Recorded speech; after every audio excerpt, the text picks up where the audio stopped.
भारताच्या सशस्त्र दलांनी थराच्या खारच्या वाळवंटामध्ये एक मोठा संयुक्त लष्करी सराव केला।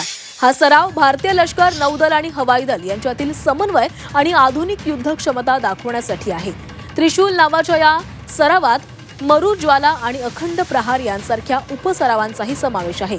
30 ऑक्टोबर रोजी सुरू झालेल्या या युद्ध सरावाचा आजचा शेवटचा दिवस आहे। तब्बल 30,000 जवान यात सहभागी झालेले आहेत। पाहुयात या युद्ध सरावाची काही थरारक दृश्य।